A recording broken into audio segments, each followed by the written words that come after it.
Today we gather here to celebrate the 164th birth anniversary of our golden elastic.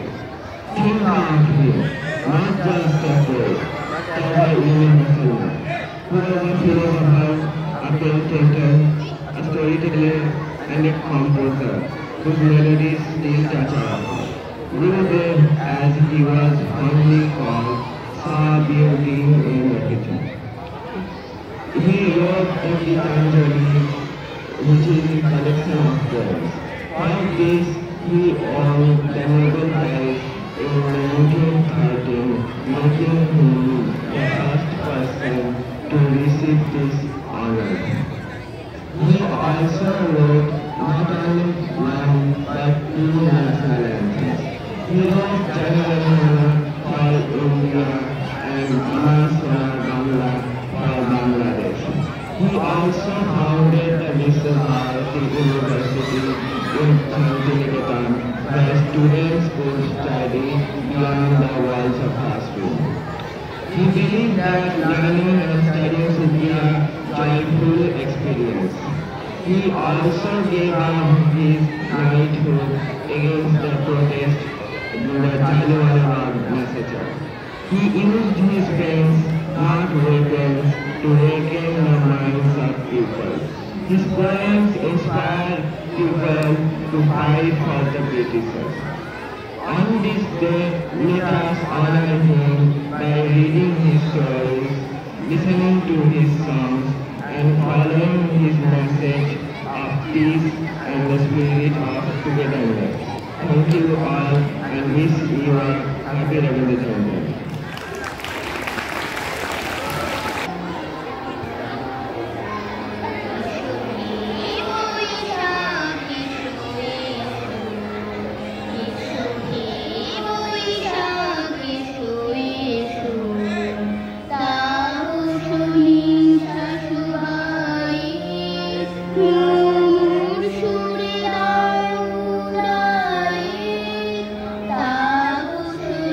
Thank you.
আমার ছোট্ট নিবেদন রবি ঠাকুরের 1400 সাল।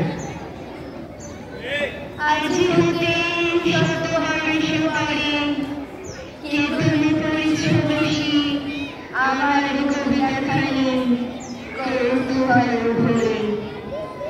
আজি হতে শতবর্ষ পরে আজি নববসন্তের প্রভাতের আনন্দে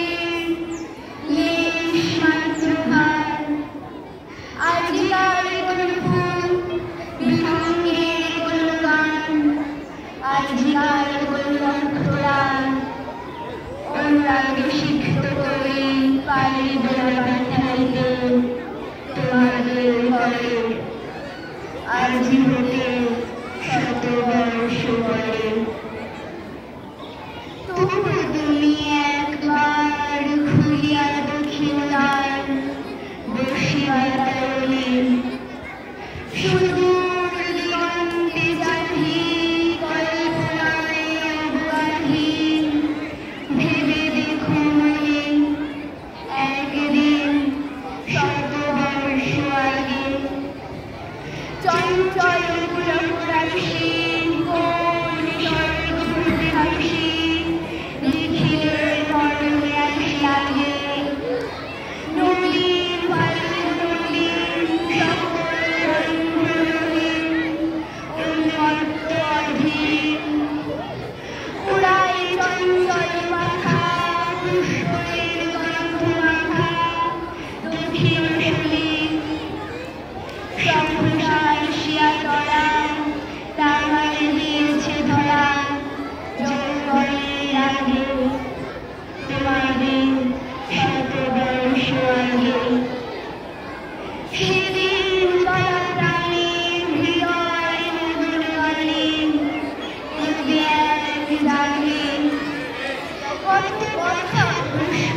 হাসান ক্লাস 6 এর একজন ছাত্র।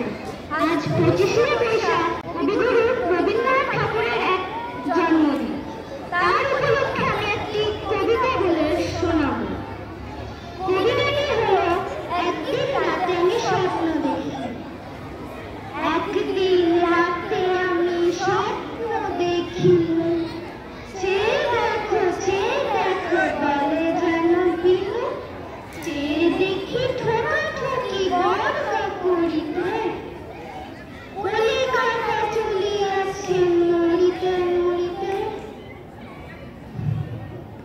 ইটে গড়া গন্ডার বাড়ি দুটো সোজা, চলিয়াছে দুতার জানালা দরজা। রাস্তা চলেছে যত অজগর সাপ, পিঠে তার ট্রাম গাড়ি করে ধূপধাপ। দোকান বাজার সব নামিয়ার উঠে, ছাদের গায়েতে ছাদ মরে মাথা ফুটে। হাওড়ার বীজ চলে মস্ত সে পিছে, হ্যারি সঙ্গে চলে তার পিছে পিছে। মনুমেন্টের দল যেন খেপা হাতি, শূন্যে দুলায় সুর উঠিয়াছে মাটি। আমাদের স্কুল ছোটে হন, অঙ্কের বই ছোটে ছোটে ব্যাকরণ। ম্যাপগুলো দেওয়ালিতে করে ছটফট, পাখি যেন মারিতেছে পাখার ছটফট। ঘণ্টাকে বলি ধরে ঢং ঢং বাজে, যত জ্ঞান বেলা হোক তবু থামে না যে। লক্ষ লক্ষ রূপমে থামো থামো, কোথা হতে কোথা যাব এ কি পাগলামো। কলিকাতা শোনে না তো চলার খেয়ালে, নৃত্যের নেশা তার স্তম্ভে দেওয়ালে। আমি মনে মনে ভাবি, চিন্তা তো নাই, কলিকাতা যাক না তো সোজা বোম্বাই। দিল্লি না হলে যাক, যাক না আগ্রা, মাথায় পাগড়ি দেব পায়েতে নাগরা। কিংবা সে যদি আজ বিলেতেই ছোটে, ইংরেজ হবে সবে বুট হ্যাট পরে। কিসের শব্দে ঘুম ভেঙে গেল যেই, দেখি কলিকাতা আছে কলিকাতাতে। নমস্কার।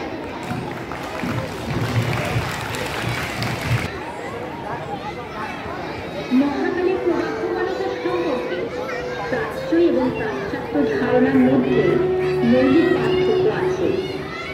পাশ্চাত্যেরা মহাকালের গতিকে রৈখিক হিসাবে দেখে না, কিন্তু ভারতীয়রা দেখেন চক্র হিসাবে।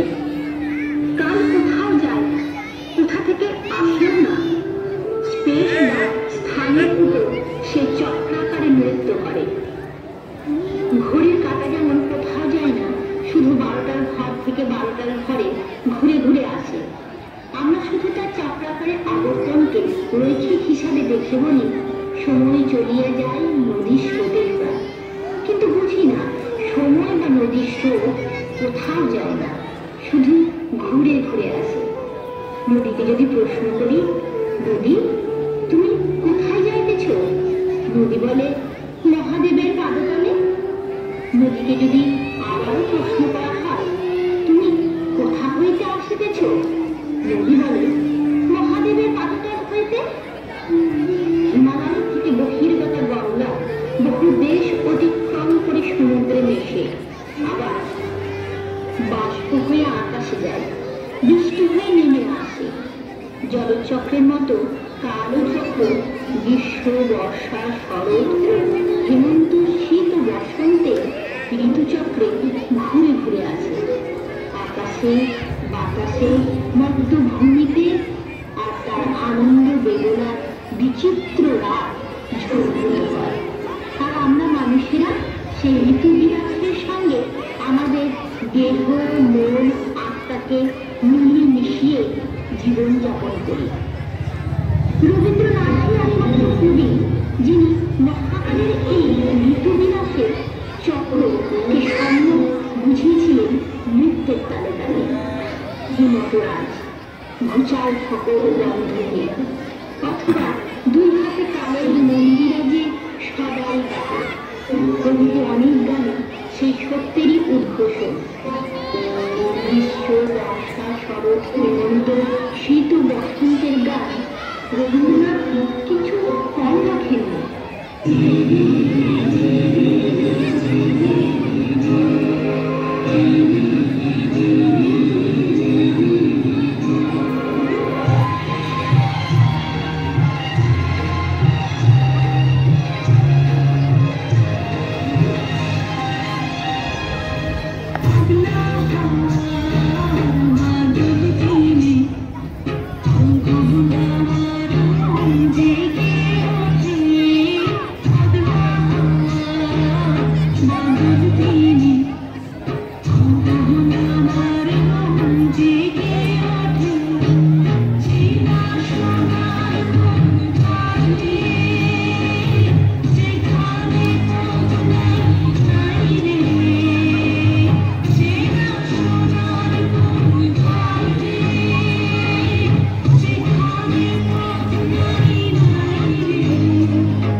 Thank you.